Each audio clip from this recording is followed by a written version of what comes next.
Hey, greetings everyone. It's me, Nisi. I am back to redo a video that I did a couple of days ago. Um, okay, hey everybody, it's me, Nisi. I'm back to do a video I did a couple of days ago. I'm redoing it because I want to provide a little bit more context. So what you're seeing right now is you're seeing my screen. I'm going to share. I want to talk to you about this website. It's nativebblackancestry.com. And let me go back one screen. It's my profile. I'm hoping you guys can see my screen. One second. Let me just check my Facebook. Yeah, you can. All right. So this is my profile. This is called nativebblackancestry.com. The reason why I'm showing you this screen is because I really want to bring awareness to the fact that during my research for the past, I don't know, what, 2-3 years at least on this particular topic. But as you go down the rabbit hole and you pick a topic and you realize everything is interconnected. The reason why I'm showing you this screen is because he is one of many genealogists. I had a consultation with this gentleman just recently, and I want to give you guys positive feedback on him. This gentleman's name is Mike Lane. He is, I guess, the founder of nativebblackancestry.com. When you go to this website, you're going to come to his homepage, and he's got pictures here, and it says, "We have always been here." And it says you can start your tribal name search with the Black Indian surnames. He gives you a lot of context. If you click on each tab, you've got the tribal names where you start your search. You've got a digital archive which you can purchase for a fee. And you can also join his website, and he's got a lot of different materials in here. What I want to call attention to is two things. One, he has a course that you can take, and then two, there are a couple of ebooks that you can download. One particular is free, which we're going to go over tonight. And then the second one is called Reclassified. I purchased the PDF from him. I think the PDF is like $50, $45, and it has a lot of great useful information in it. And so when you book a consultation with him, he sends you out like a little welcome email, and then of course you meet him, and it's more of you can do a phone call, you can do a video chat with him. I did a video chat and he recorded the meeting, and so I have that to go back to and refer to. Okay, excuse me you guys if I sound a little stuffy. Sorry. I'm sorry. I'm having issues with my allergies and with my asthma. It's been bothering me the last couple of weeks actually, and it's gotten progressively crazier with the weather being hot, cold, hot, cold. So I apologize. Anyway, I'm going to read to you a portion of his book, Reclassified. I did that the other night on the live stream, but I also want to share with you the free ebook, okay? So the course, when you purchase the course, obviously if you purchase anything on the website here, you've got 600 plus documents to prove it's a digital archive, and he's always uploading to this to prove to you or show you dropping receipts of who we are, okay? And then you can book a consultation. You have a hidden heritage course. There's a preferred reading book list. You can become a member and you can contact him. Let's go take a peruse at the book list. Let's see. Does he have it on here? Explore plans. Get pricing to access this page. Nope. I can't do it because I don't have... what I did was I purchased the digital ebook and I also purchased the course. Okay, so here's the Hidden Heritage course. I'll just give you guys a quick look. This is, I forgot this chief's name, Chief Sahuku from the Yamasee Nation. And this is the course right here. It's $199. And you could purchase this course. And then it gives you details of what you go through: the forward, the beginning, the disclaimer, the colorization playbook, creation, census manipulation, the sacred game. These are all courses that you can purchase for this package, but it takes you through the beginning to where we are now. It gives you documentation, and this would be great for someone who is wanting to learn and maybe perhaps teach a course in it. Like if you were homeschooling your children and you wanted them to learn about the actual true history of this land, this is something that you'd want to purchase. Okay. I purchased this, and I purchased also this book called Reclassified, and this one's 500 Years of Erasure of Exposed in one book. Now, Mike is great at what he does. He has 2 YouTube channels that you can go check out, and I'm going to pull it up, and I think I'm still sharing my screen. Let me just peruse over here. I am. This is over here on YouTube. I know you guys can see my screen, so let me just go to YouTube. YouTube.com, and I didn't sign in under my thing. It's showing up as something else. Yeah. So it's going to be Native Black Ancestry. This one right here. Subscribe. And this is it right here. So this is his website, and I'm hoping you guys can still see. So he has countless of videos and excerpts, and he's got a lot of great information here. I have had my genealogy done by Camuro. I shared Camuro's videos over here. Shout out to Camuro. I've also interacted with a research guy who no longer, interestingly enough, does genealogy. There's a backstory behind that, but I'm not going to get into it. He did my tree, and I had to go back to Camuro to help me unravel some things. And so I've been working on my tree myself, but I also had a consultation with Mike, right? And I had a consultation with another gentleman named Darian. And so I was going to contract Mike, and then I said, let me go do one more interview. And so I've done 2 interviews. So right now I'm still doing some work here at the house, my husband and I, but I'm getting ready to contract him to finish up my tree, okay, my genealogy tree. Because I've gotten to a good place in it, and when you hire a genealogist, they're going to want to start fresh with their trees. But what I can do is, give him the information and let him go back as far as he can go. My tree looks pretty good on one side, but on the other side, I still need help. I'm stuck on some areas. And, I'm hoping that he will be able to fill in the gaps, right? So let me get into this part, because I really don't want to be in here too long. I always say that, and I always go over. This part here is the free ebook. So when you go to his website, you can sign up for this free ebook, and it says Reclassify the Hidden History of Black Indians in the Southeast, right? From Indian to Negro. We are not from Africa, okay? It says, for centuries, the true origins of many Black Americans have been buried under colonial deception, systematic erasure, and a weaponized reclassification. This book uncovers the history or the story that was never meant to be told, a story of nations dismantled not just through warfare, okay, but through paperwork, policy, and pedagogy. What if your ancestors weren't African slaves, but indigenous Americans renamed and enslaved on their own land? I would simply state that we were never slaves. We were prisoners of war, because we fought 7 different countries that invaded us at different periods and at different shores. And so our ancestors fought bravely, okay? And the only way that they could conquer us on this land is for that many of a coordinated attack to be done. And I will say this, we cannot point our fingers at Caucasians, quote unquote, white for this video. We can't point our fingers all at them. They were doing what they were told to do, right? And when I say that, meaning the hidden hand behind all this chaos is none other than melanated people.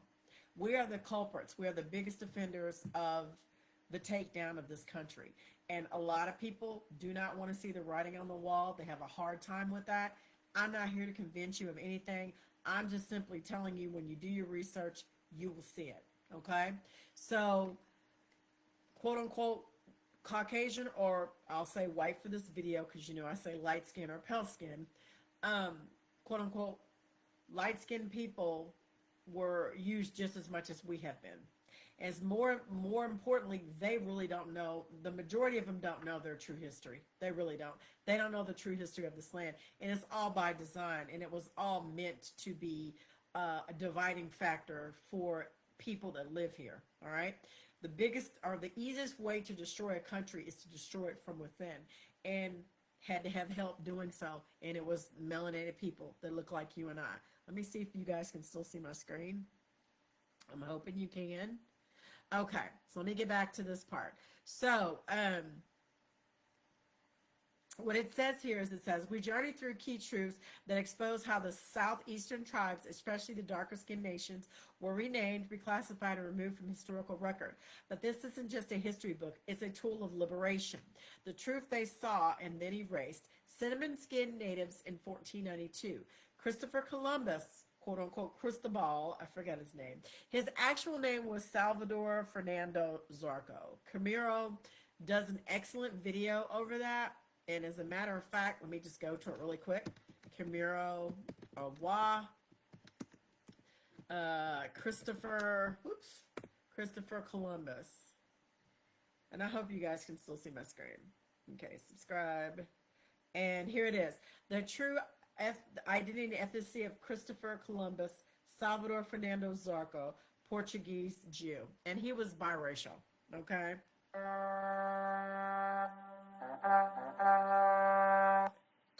Not her jewels. Because the ones that really financed I don't know if you guys can hear. voyages across the Atlantic were four Sephardic wealthy fellows. Abravanel, Senor, Santangel, and here again we have Sanchez. All right? So, not that I'm related, but it was Jews that financed his journeys. Okay, you heard that. This is an excellent video. I don't know about you, but I... And I don't have I'm not on my paid account. This is my other account. So I'm not going to play the whole video. But the gentleman you need to go to is Camilo Awa, Ahau. He's got 10 years worth of videos. You could actually earn a freaking doctorate by the time you finish all his videos and understand. He gives you books, references, and sources on every single thing that he does, okay?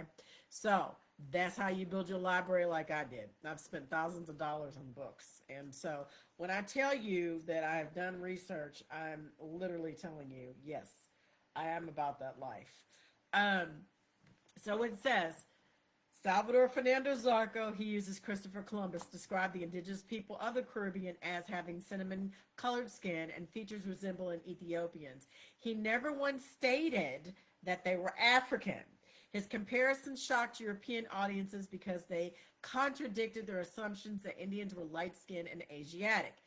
This early testimony is crucial. It proves that blackness was native to the Americas before African slave ships ever arrived. Here's a picture right here, okay?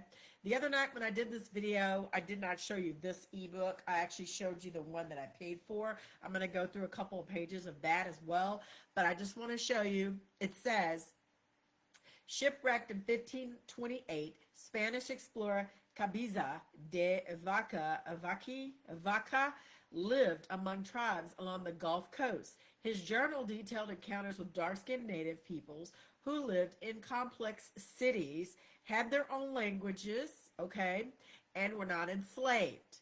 There is a difference between being a free man and a freed, F-R-E-E-D-M-A-N, man. And they like to use that word interchangeably, and they're two different things. Two different meanings altogether. And I posted that a few days or a few nights ago on Facebook, right? So they always want to use that term that the Negroes that are on the Indian rolls today are actually freed men from slavery. No, we were never enslaved. We've always been prisoners of war, and this is our land. This is our land prior to the fall of Tartary. We built grand cities. We built big pyramids.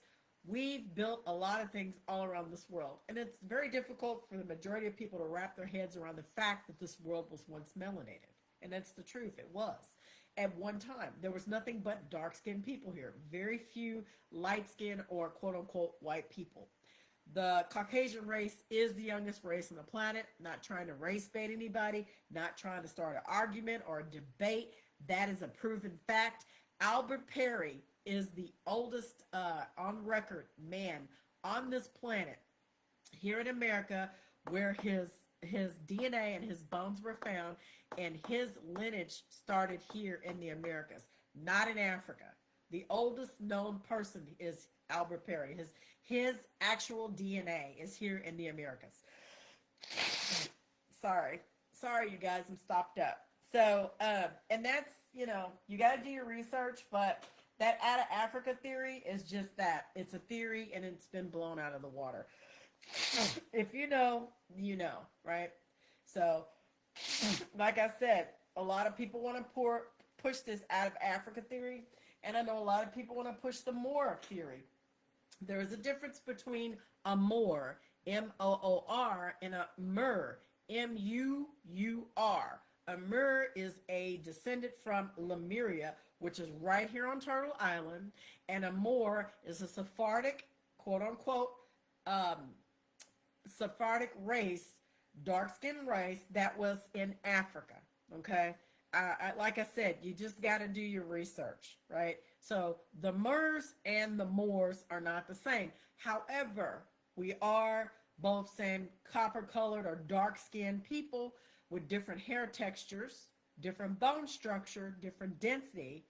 But when they brought several of those people over here, and then when they came over here to trade with us, they started interbreeding and mixing in with our races. So that's where you have the cross cohabitation.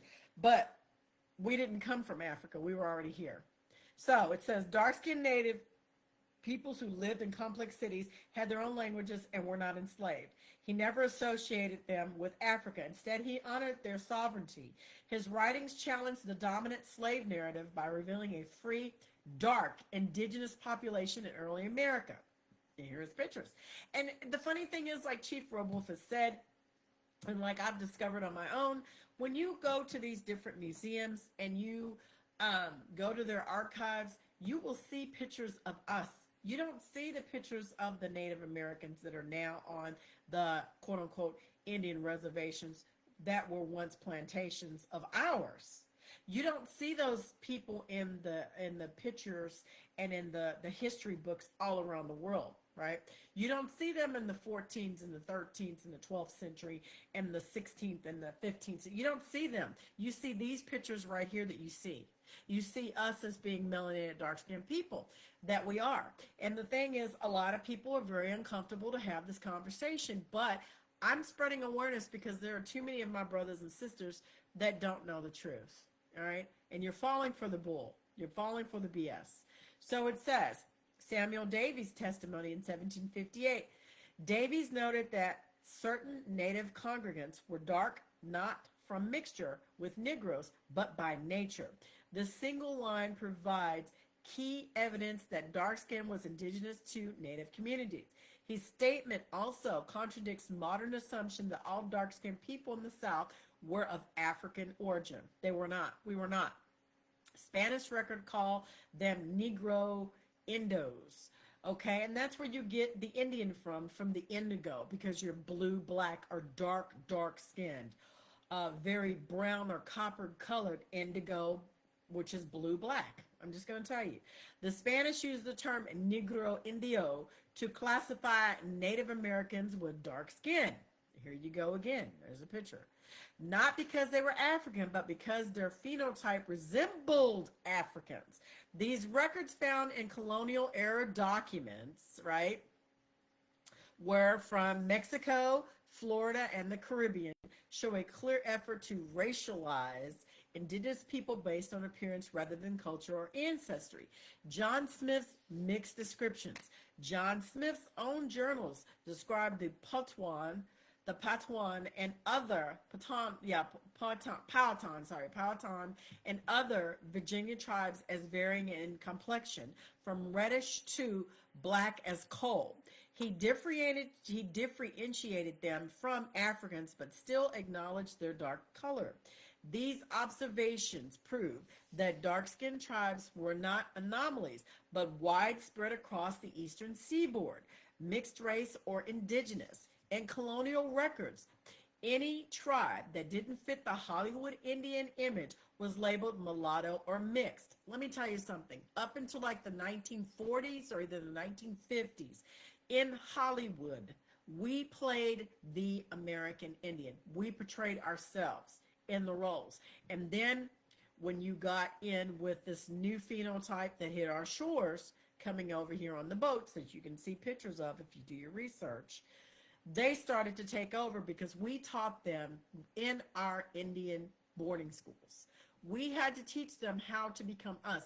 When people got here off those boats, they didn't know anything about this land. They didn't know anything about our crops or growing anything, tobacco. We taught these people everything because we're a loving and kind and giving people, right?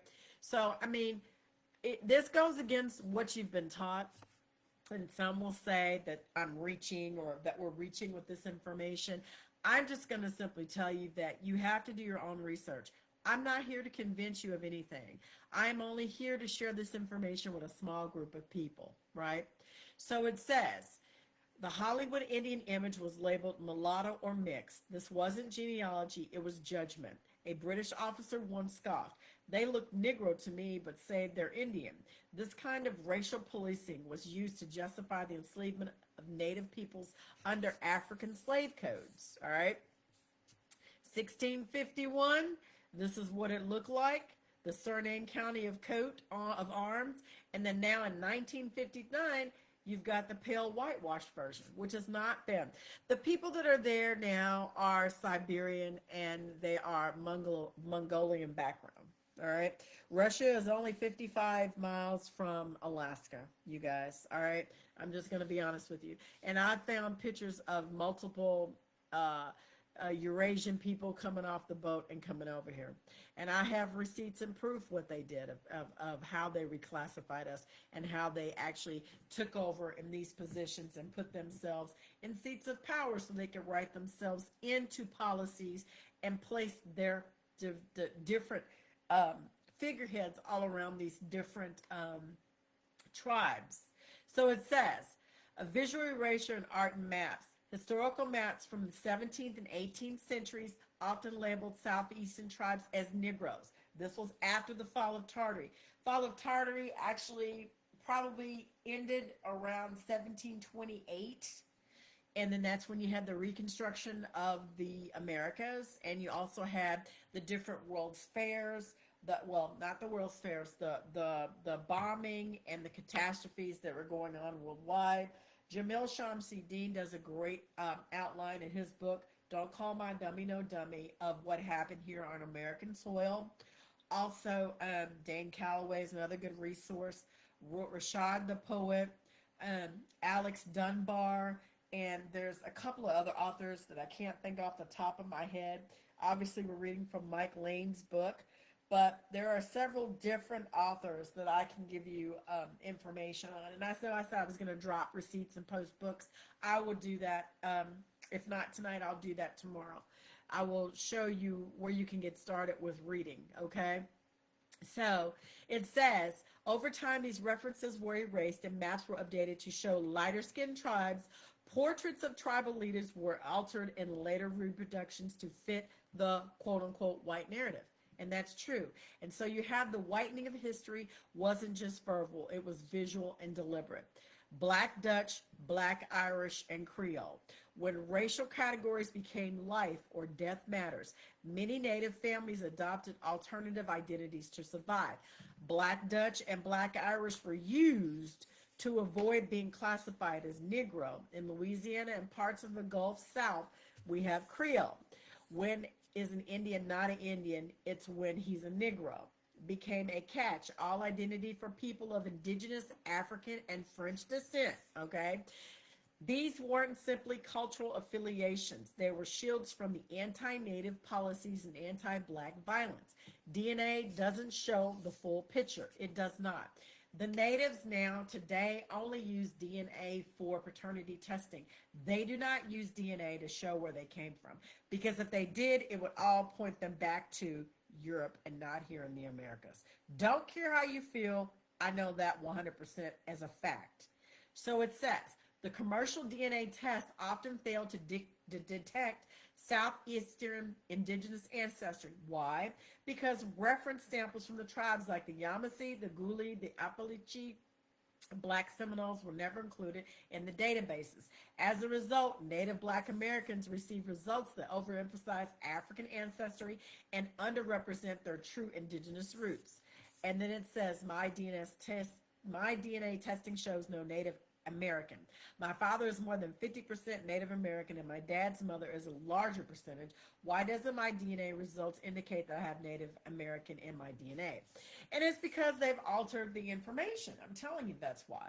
So here's the tools of reclassification. The final roles of citizens and freedmen of the 5 civilized tribes. You have to understand that when the colonizers hit our shores, okay, we were already trading with various parts of countries all around the world. They came through the Mississippi, they came down through the Gulf, they went up through the Mississippi, and we had trade routes established because we had pyramids, we were pyramid builders, we had giant cities. They marveled at the gold that they saw, how the buildings were, how the cities were, and we had a trade with these people. But like I said, it took 7 countries to take us out. They used this infiltration to help set up what we now have today. The Dawes Act was to divide and destroy. The Dawes Act of 1887 split Native families into by blood and freedmen rolls, okay? You have to understand, like I said before, there's over 500, I think 547 tribes total, or more than that, all right? And there were only 5 civilized tribes that actually sat down and negotiated a treaty, which was the 1968 Indian Civil Rights Act. Okay, but let me back up. They had over 350 treaties right before that, and the U.S. corporation broke every treaty with my ancestors, with us. They didn't stay true to word to any damn thing that they've done. All right, so by enacting the Dawes Rolls of 1887, it split the Native families up, either into blood quantum and freedmen rolls. Those with darker skin, which was the paper bag test, were often placed on freedmen rolls, regardless of their actual ancestry. These bureaucratic trick robbed thousands of their tribal identities and land rights. Entire clans were split into 2 based on phenotype and not heritage. The 1890 census erased from existence. The 1890 census is infamous for its lack of native classification in the Southeast.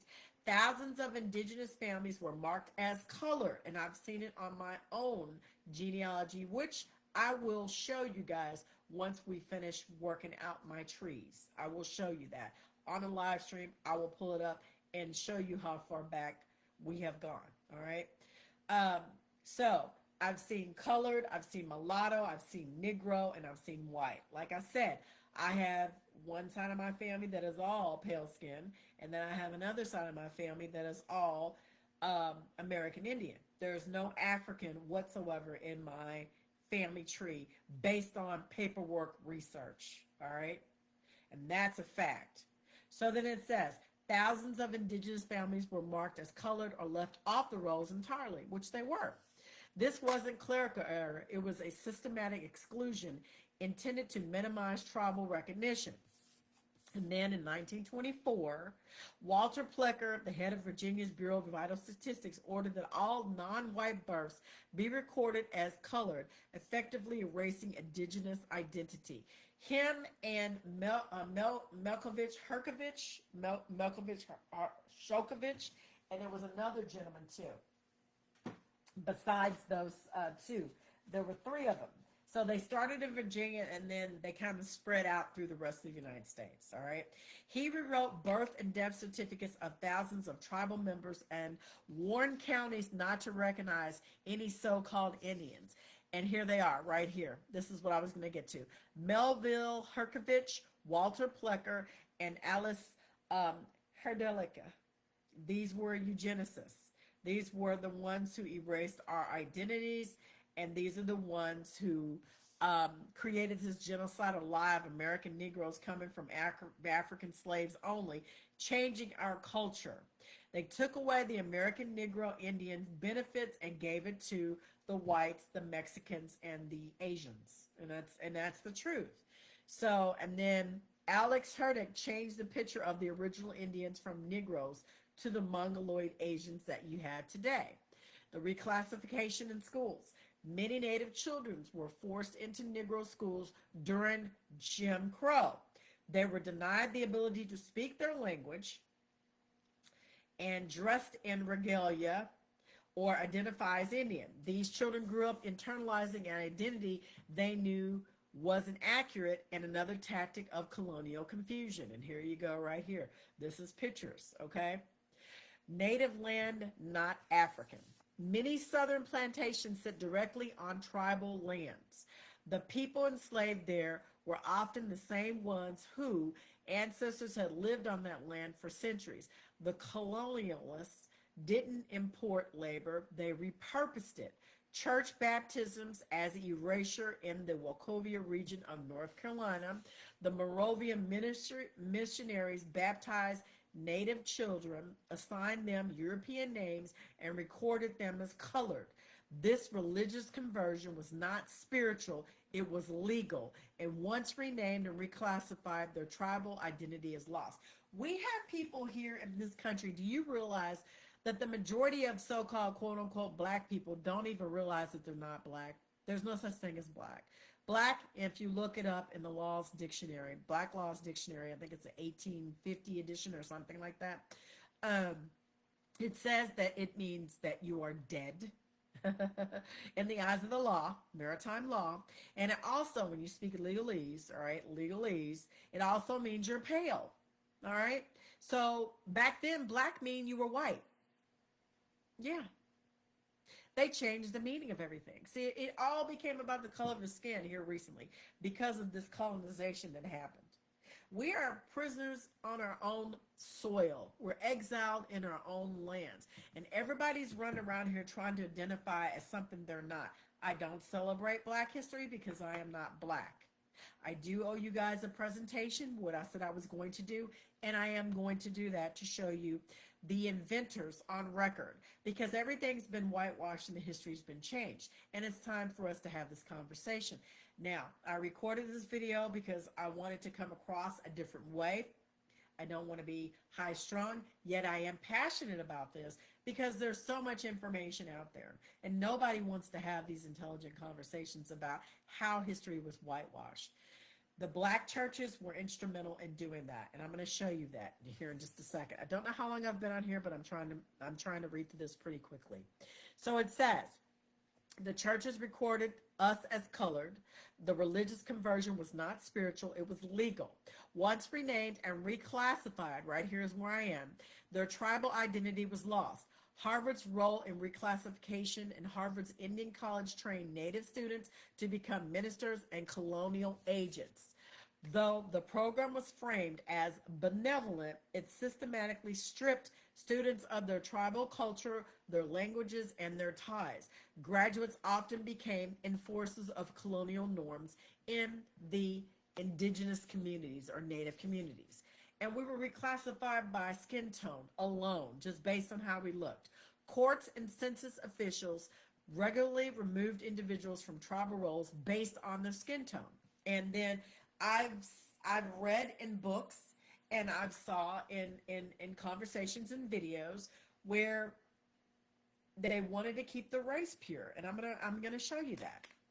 So it says, because they were dark, even today, tribes sometimes use blood quantum laws rooted in colonial logic to exclude darker descendants. So really what I'm telling you is we're all pretty much American Indian here on the soil. All melanated people are. Very few of us are from Africa. All right, you have a small percentage. All right, and that's how you find out. You don't take a DNA test. You do your genealogy. All right, you find out when your families came over here.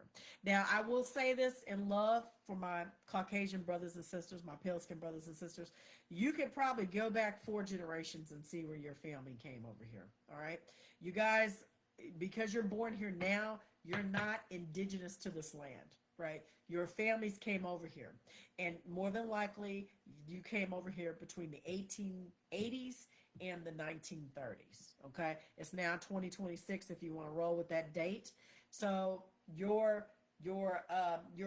ancestors came over here, and the majority of you know that. Like, I'm sure my light skinned, my pale skinned brothers and sisters, y'all know y'all got families that come from Ireland or England or wherever you were from, Wales, Scottish, British, what have you.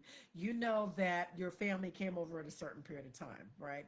So that's nothing new. What I'm telling you is I've gone back at least 10 generations and I don't see any slave ships in my genealogy whatsoever. Now, I did find where my quote unquote white side of my family came over on the boat, and I saw what they declared, how old they were, what they did when they got here. I've got records of all that shit. But that's that side of the family, right? The melanated side is here. We never came over on those ships, right? And I'm speaking specifically for my family. Can't speak for anybody else's, all right?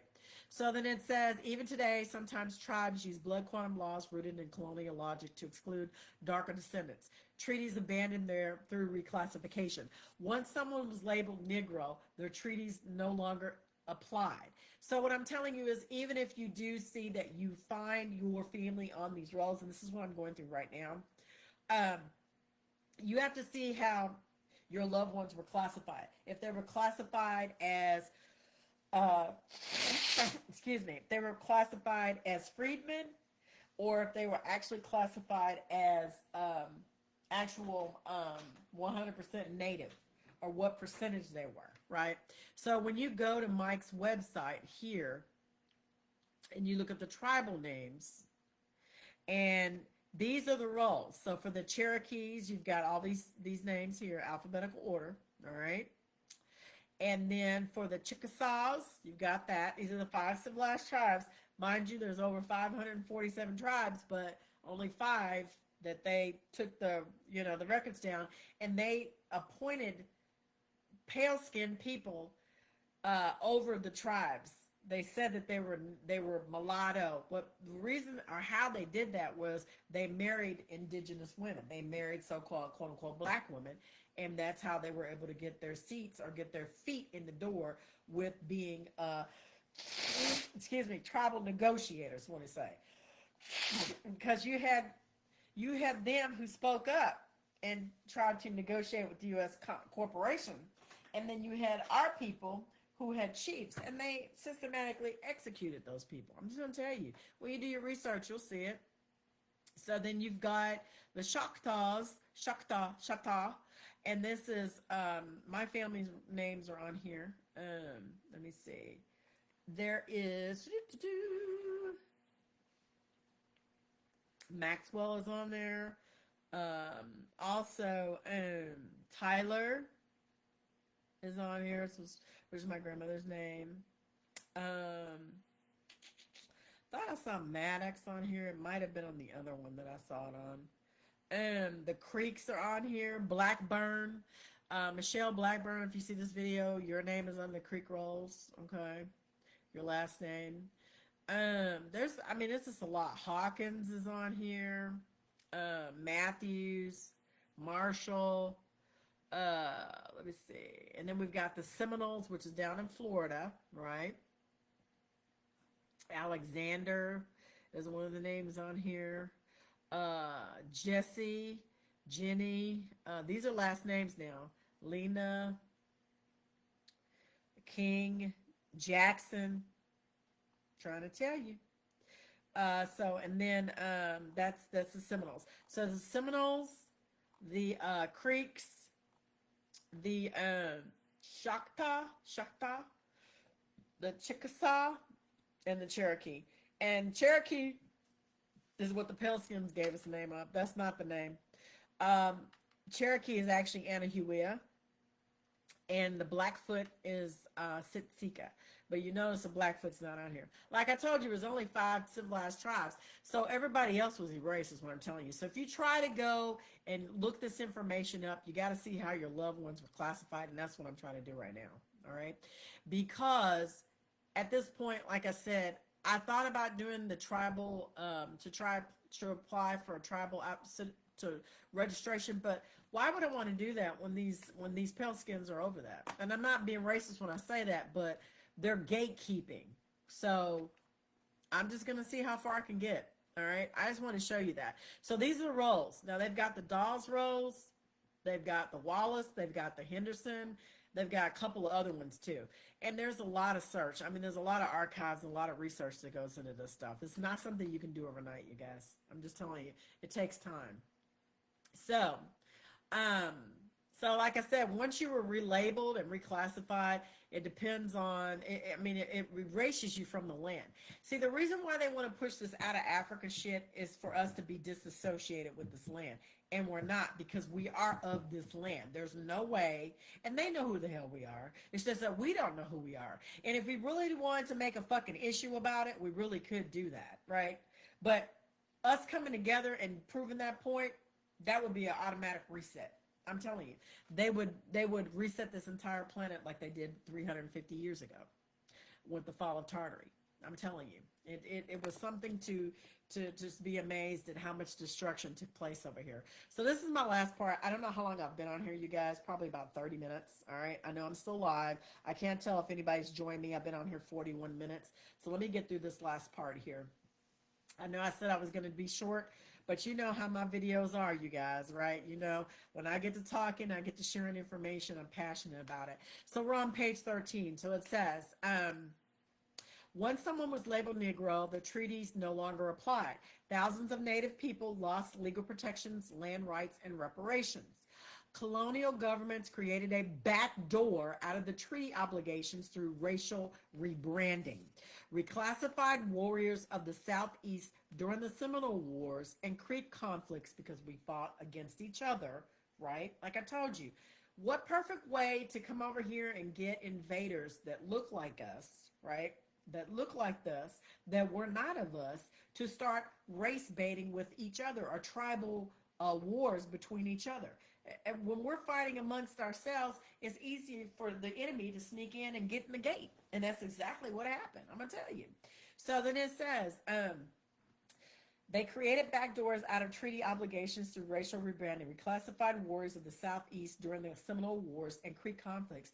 Native fighters were often called Negro rebels or runaway slaves in military reports, even when they were tribal leaders. Okay?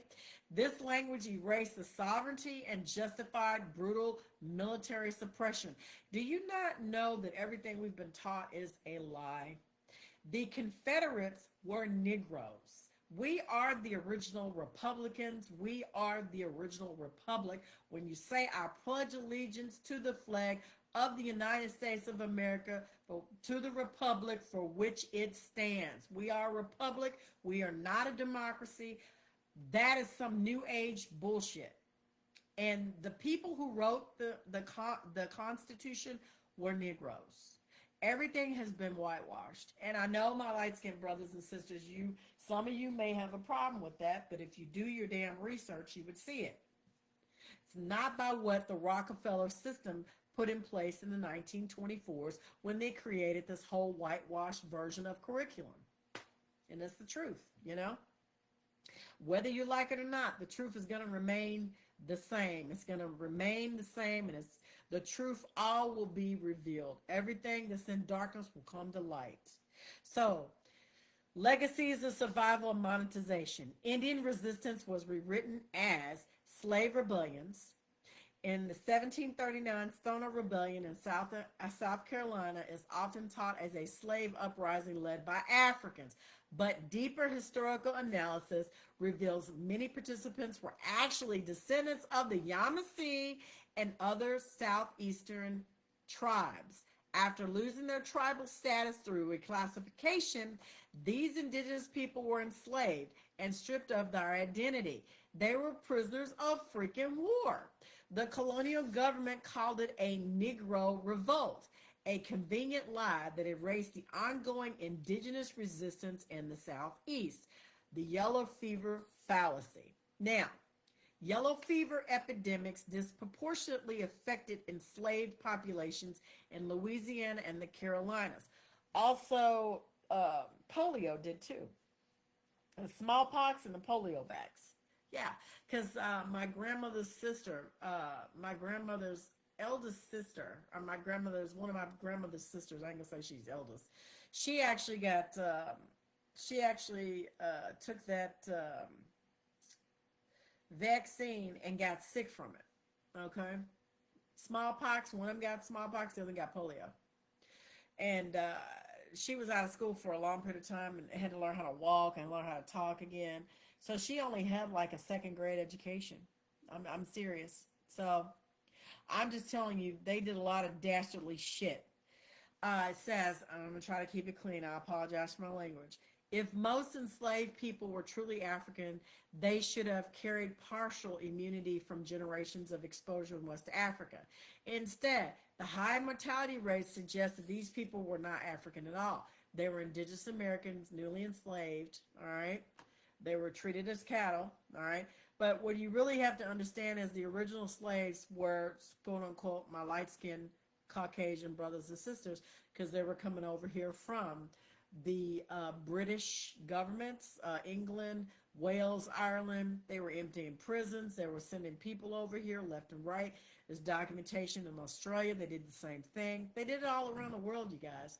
But more importantly, is they were giving people to get off the boat. They were giving them weapons. They were saying, hey, you need to fight these darkies and you can have their land. You can assume their position. There's too many receipts. There's too many articles. There's too many books that were written back then and newspaper publications that you can read to see that. I mean, this is not created out of thin air. This is actual factual based true history. All right. So it says, they were indigenous Americans, newly enslaved and biologically vulnerable to the Eastern Hemisphere diseases. Their deaths were not random. They were cost of a cover-up. And it says, blues are reclassified prayer. The blues wasn't born in Africa. It was born in the heart of the American South. The same South where the Creek, Choctaw, and Chickasaw once held sacred ceremonies, sang chants, and used song as both expression and resistance. Reclassified and enslaved tribal members brought those traditions into the fields, turning them into spiritual and blues rhythms. The pain encoded in the music isn't just the sorrow of slavery, it's the cry of lost nations. Jazz, gospel, and commercial theft. Jazz and gospel weren't simply born from hardship. They were the evolution of ancient indigenous ceremonial traditions, the drum cycles of the Mississippian culture, and the call and the response rituals of southeastern tribes, and the communal storytelling of tribal elders all flowed into these new genres. But as the music grew, so did the exploitation. White and Jewish record label owners in the 20th century commodified the music while erasing its indigenous roots. And that's the truth. Everybody wants to know what our culture is. You're utilizing it. Like I said, I'm going to do a video over the patents of everything that we created. And this is no shade or no slight. This is, quote unquote, the fake ass 2026, right? We know they added 1,000 years thanks to Arthur Kessler's 13 tribes. They tell you in the playbook. If you want to really know how things go down, read the Kol Nidra, okay? You can read that and you'll figure it out really quick. All right, I'm just telling you. So you have to understand what we're working with. We're working with a great evil that's plagued this planet for a very long time, right? Over the last 350 years, this has been going exponentially to this point. And my thing is it's time for us to wake up and to put our big girl and big boy pants on and understand what has transpired. I can hear people saying, well, why is this so important, Nisi? Why do we need to know what Because if you don't know where you came from, how in the hell do you know where you're going? My point. How do you know where you're going if you don't know where you're coming from, right? So this last part. hip hop rhythms, and R&B storytelling, and even pop music cultures, catchy refrains carry the DNA of southeastern native culture. Mound builders were musicians. Creek and Chata people played wind instruments, stringed flutes, and percussion centuries before Europeans even arrived. These weren't African carryovers, they are indigenous continuities that survived genocide by transforming into new forms. And here you go, right here. It's a picture of our people. That's our African. This is us. We created stickball and football. All right. Now I'm going to shift gears and I'm going to pull this up and I'm going to show you this. Did I pull it up? 1 second. Did I pull it up?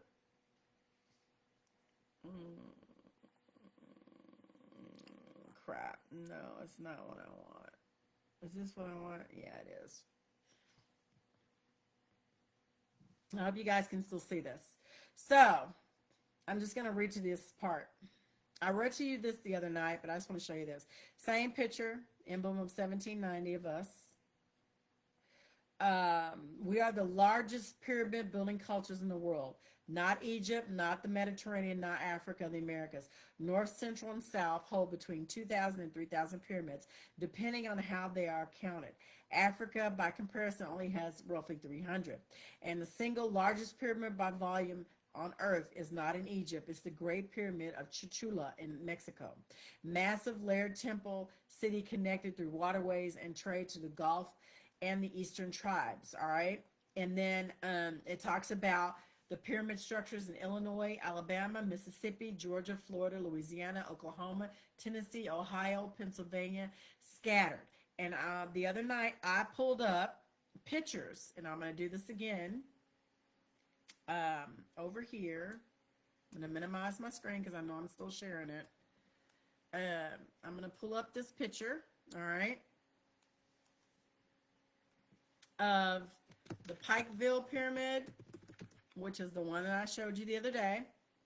And there's a freeway that runs right by it. Look at this. Can y'all see this? This is the pyramid. Appellation, unofficially dubbed the Pikeville Pyramid for its resemblance of something you'd find in Egypt. All right. Let me see if I can go back to it. And it looks like this. Right here. You see it? There's the freeway running right around it. All right. I also showed you this on the video the other night. Just refresh your memory. Pyramid Lake, California. Step pyramid right here. This bad boy. And they can say, oh, Nisi, that's how they built this lake. No, they destroyed majority of stuff. I'm telling you, this world looks nothing like it used to. They've destroyed a lot of shit. They blew up a lot of shit over here. This is a pyramid right here. This is a pyramid right here.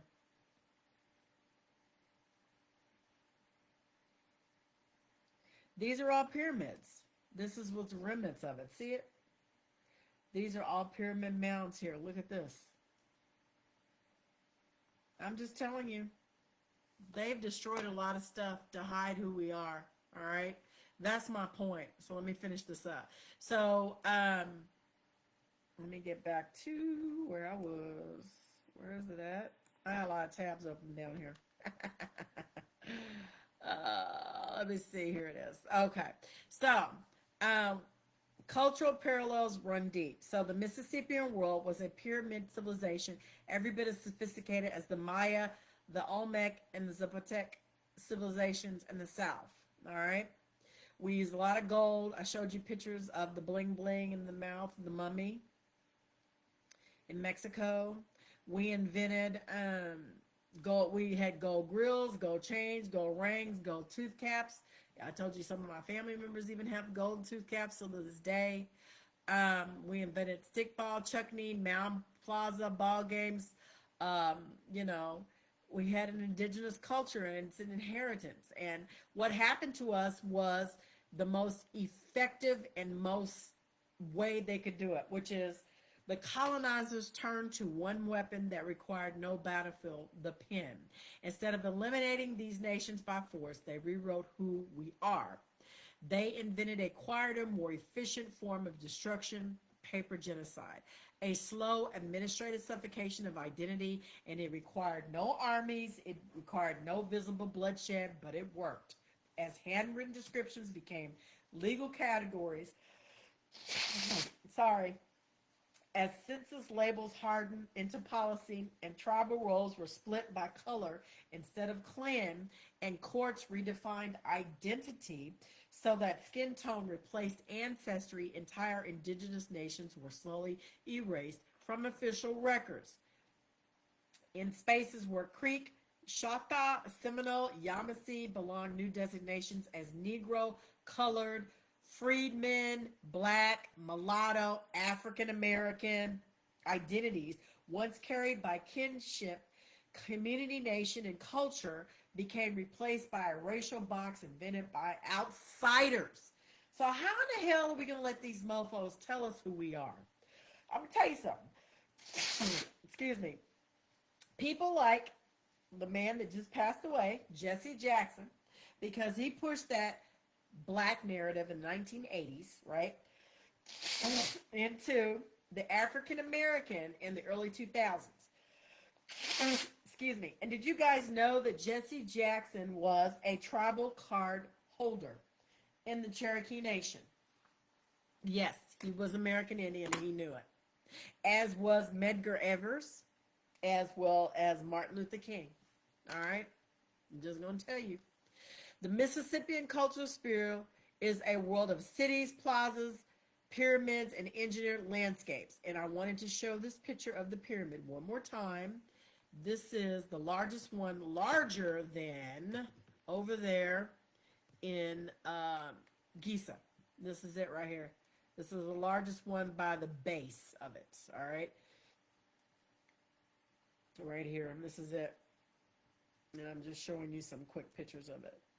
Bigger than the pyramids in Giza. All right.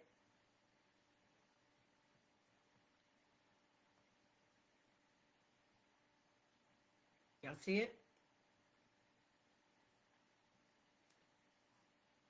It's a huge complex. And sit right there. Bigger than the pyramids in Giza.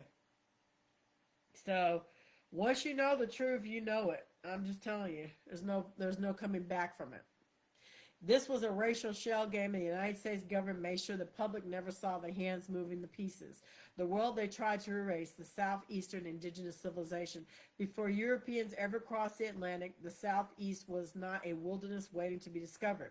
It was the heart of the largest and most advanced indigenous civilizations in the world, the Mississippian culture. And I'm going to show you this, and then I'm going to talk about the black churches, and then I'm off of here.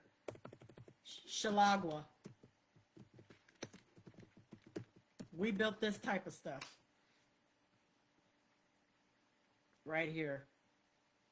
World's Fair. We built these grand cities.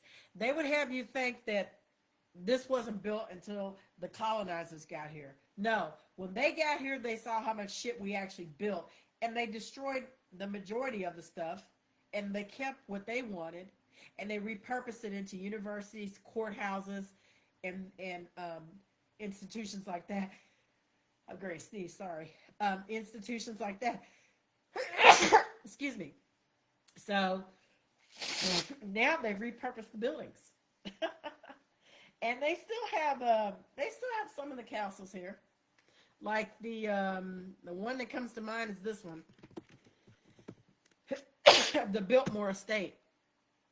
This one. That's Tartarian. We built that. Oh man, hold on. Let me go to Google.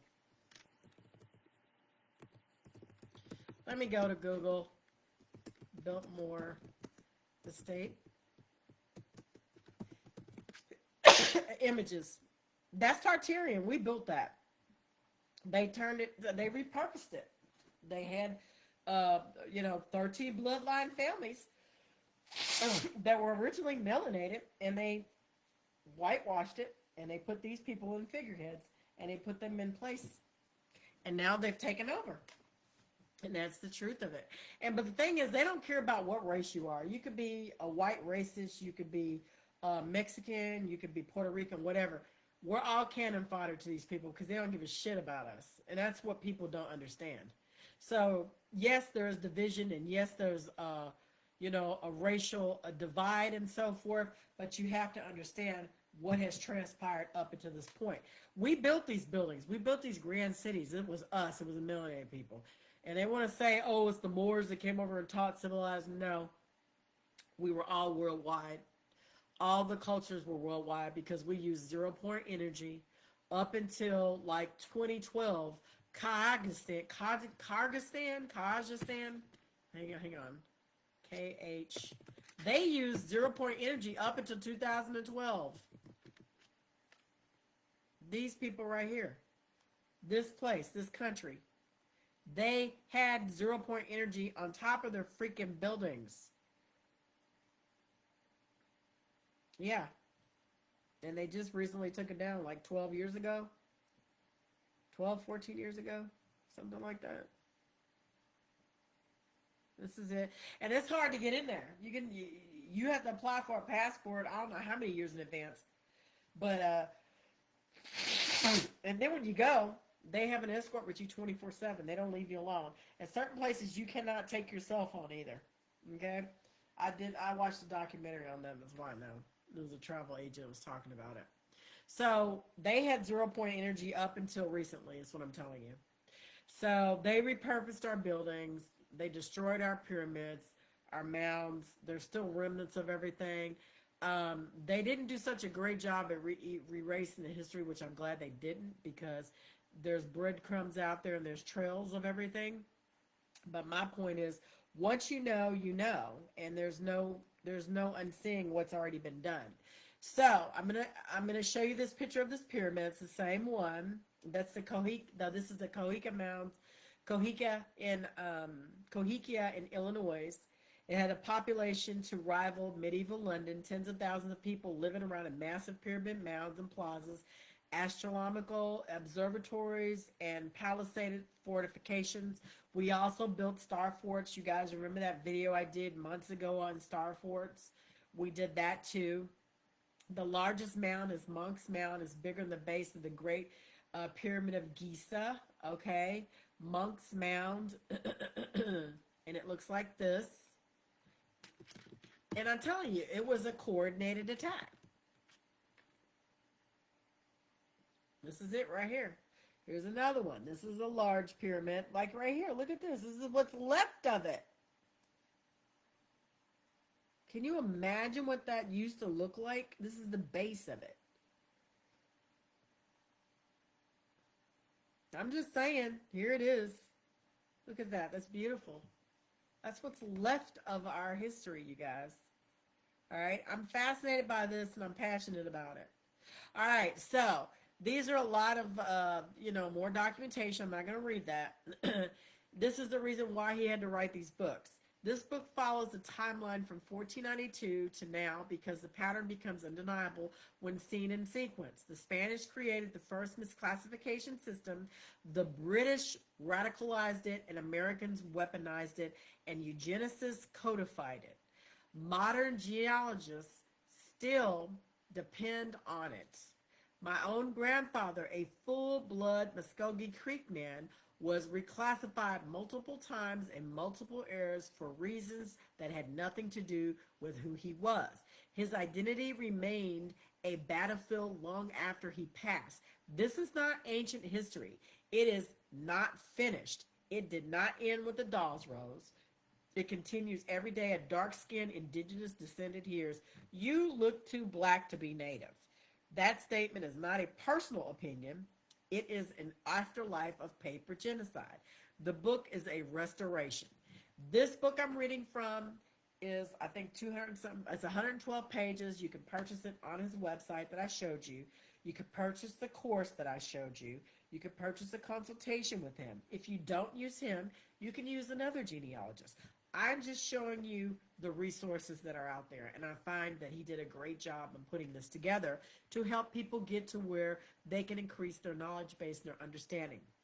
This book is fast to read but impossible to refute, is a weapon, it is a mirror, it is a restoration of the world they tried to erase. Welcome to the record that never meant for you to see. The reclassification begins in 1492 and it never stopped. Okay? What the part that I want to get to is where he talks about how our own people helped in that erasure. All right? Now, I'm going to go down to where it talks about the so-called, quote unquote, black churches. All right? And this is a great, like I said, this is a great book for you to purchase, right? I purchased it a PDF because he hasn't came out with a hard copy yet. So I have the PDF on my laptop, and I highly recommend you guys go check it out. Okay, this talks about how they rewrote certain aspects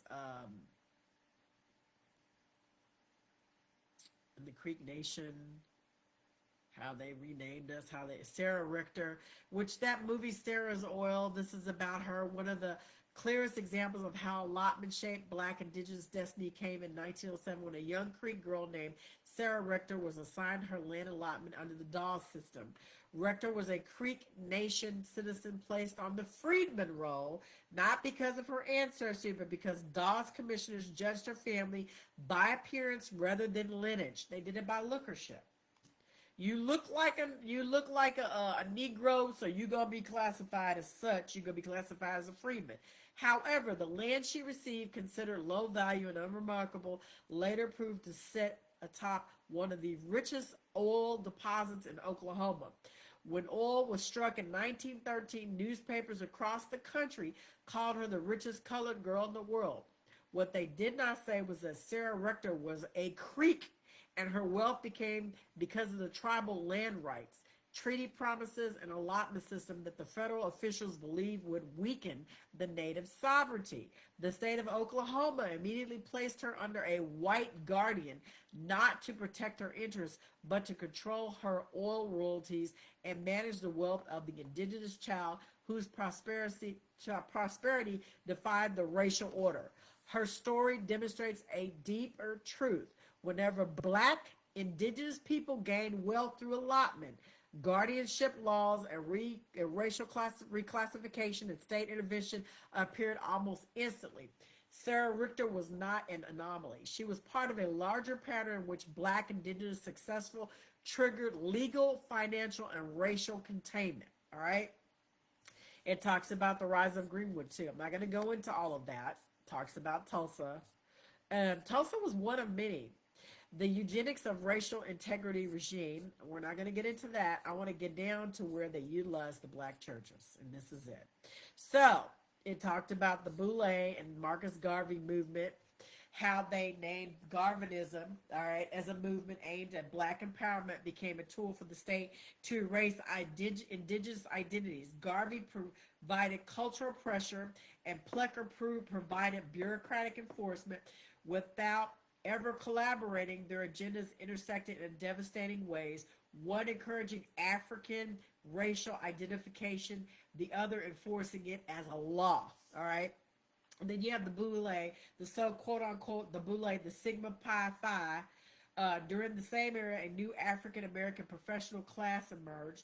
While often celebrated today, its historical role must be understood within the context of identity reclassification.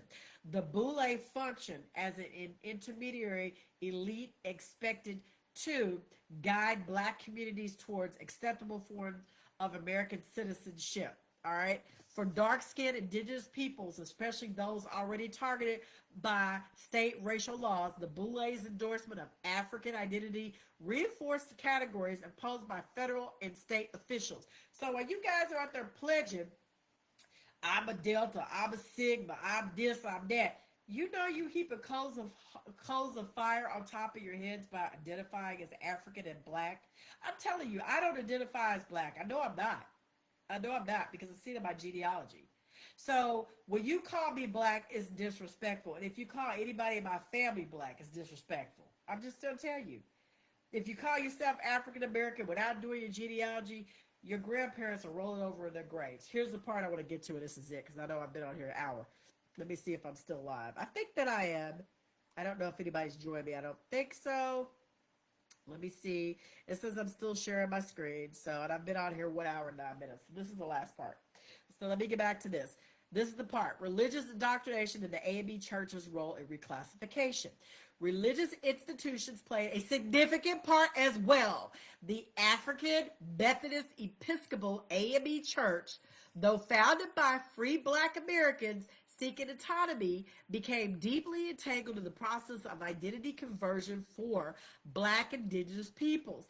A&B missionaries often discourage the expression of indigenous identity, favoring a unified African American identity rooted in biblical narratives that align with the U.S. racial norms.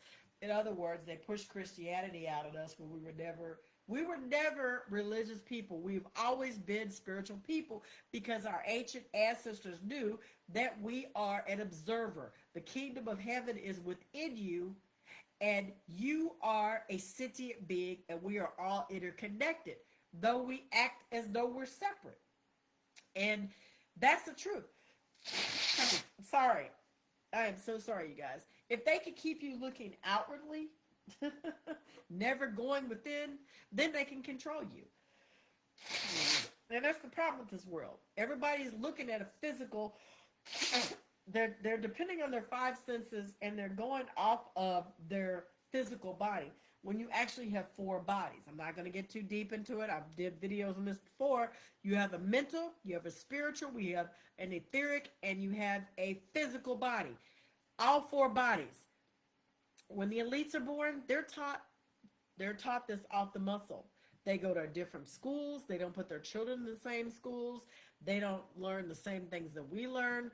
We are taught, we're given one specific playbook, and we're taught that all of our lives. We're taught that we're physical beings and we need to look outside of ourselves, that someone from the sky is going to come and save you when you die. You're going to go to heaven. You're going to get your reward. No, you have to save yourself, and you have to go within yourself to build that inner temple and to reconnect with the All-Father, the creator of all, the supreme consciousness source. The kingdom of heaven is within you, and we are powerful beings that we can create. Back to this. All right. So it says, in many southeastern mid-Atlantic communities, the AME churches became the primary institutions overseeing marriage, burial, and schooling. By adopting federal racial categories without question, they became instruments of reclassification. 501Cs are a big problem now today because you got all these people running into these mega churches, giving up their 10% and sometimes more, paying for the preachers' cars, homes, jets, vacations. And then, what? They get caught up in the Epstein Island and pedophilia and gay homosexuality. Though, hey, if you're a homosexual, that's you. I don't have no problem with you. I'm simply saying that when you read the text, you see that it's an abomination. All right? I'm just going to tell you. And you know that. But to each his own. I'm not here to preach on that. I'm not here to speak on that. What I'm simply telling you is that it's a perversion, and it runs deep. People have no idea how deep this runs, all right? From the very top on down. It's bad, you guys. It really is. So, through sermons, Sunday schools, hymns, and denominational literature, generations of indigenous black families were taught that their origins lie solely in Africa, even when tribal names, oral history, and kinship ties told a different story. Negro schools as centers of erasure. Here we go. Education reinforced these transformations. Negro schools established for dark-skinned populations across the Southeast and Indian territories were often staffed by teachers instructed to treat all these students as African descendants. Textbooks omitted indigenous Southeastern history altogether. Yeah, they rewrote history. They took everything out. They had to push this agenda and this indoctrination, and this is where we are today, and this is why our race is in the shape that it's in. Not only the melanated races here in the Americas, you're talking about all of the races here in the Americas, because everybody's running around here confused. Everybody's confused because they were miseducated on purpose. More importantly, the melanated people were heavily indoctrinated and confused. So then it says, we were taught that indigeneity was extinct east of the Mississippi, and that any dark-skinned person asserting tribal identity was confused or deceitful. For countless families, these schools became sites where identity was not preserved by but overwritten. Children entered with stories of tribal grandparents and left believing they were from African American by default. The absorption of dark-skinned indigenous peoples into colored America. By the 1930s, the effects were profound. Hospitals recorded dark-skinned natives as colored. County clerks rejected marriage applications for families claiming to be Indian. Churches recorded altered racial designations. Schools funneled indigenous children into black institutions. The logic was the same. The Europeans had used centuries earlier. Color determines identity. Identity determines status. Status determines documentation, and documentation determines history. Old Spanish observers had noted that dark-skinned Indians and Africans were visually conflated. The United States now enforced that conflation as a law. All right? And that's where I'm going to leave it at. So I've read to you guys 2 different books from Michael Lane. Reclassified 5 Centuries. All right? This is the book. You can purchase it on his website.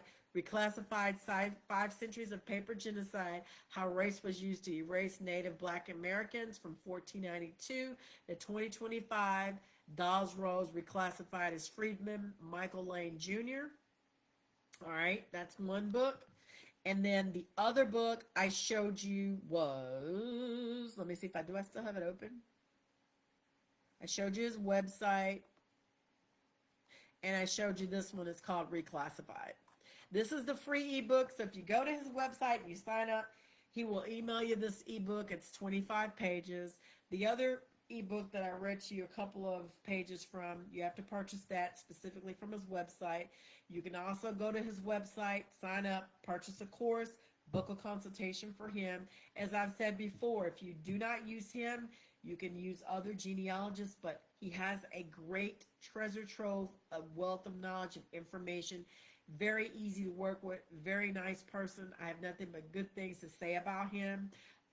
When we finish getting the rest of this work done in our house, I will be contracting for genealogy services. I have talked to multiple people, and I've had multiple people work with me, but it's time now for me to get to the point to where I can get the paperwork started and look into some other avenues, right? So I'm looking to move forward with the process. But once I do get mine together and finish my trees, I will do a live stream and go over what my tree looks like, because I want to show that with my family so that they can have that too as well. So anyway, I appreciate you guys hanging out with me. I know I gave you a lot of information, food for thought, but as I've said before, great information. He's done excellent. You guys can also go out there and check out Dane Calloway, which I know you guys are familiar. I showed you Kimuro. Dane Calloway is also another guy right here that can give you some great information. Dane Calloway. This gentleman right here. I think I have his name right. Shosalinda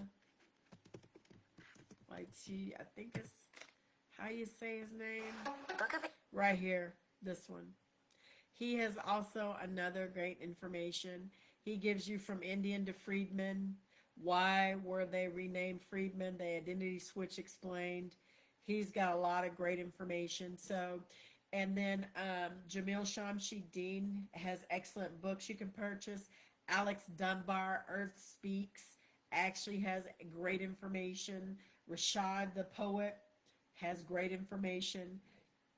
There are a lot of people out there that are doing the work and can assist you with learning more. I like Mike's website because you can do the digital course, which is what I showed you. Let me see. The Heritage course. And here's the foreword by Chief Sekou from the Yamasee Nation. and this is licensed to use this. And then here's a course that you can go through. And this is more along the lines of high school, homeschooling, college, to go through and to learn. You know what I'm saying? And I think it would be an invaluable tool for you to purchase for your children. I think the course is like $200, right? I think that's what I paid for it. But you know, this has got a lot of information. You can join the website. You can book a consultation. You can take the heritage course. You can go through and look at the books list that he has. You can become a member, a paid member on a monthly basis. You can access the digital archives. There's a lot of great resources here. And like I said, I mentioned other people that you can go check out. And also in your local area, if you don't use Mike to book a genealogy consult, you can also just look up in your local area genealogist, right? So anyway, I hope you guys have an amazing night, and I appreciate you guys hanging out with me and listening to me talk. I've been on here an hour and 20 minutes, so I'm going to go ahead and jump off here, but I appreciate all of your support. I appreciate you guys listening, and I hope that this has been beneficial to you guys. Remember what I always say, you be the change you want to see all around this earth dome, because it's up to you and I to make a positive change. I will talk to you guys soon. Bye.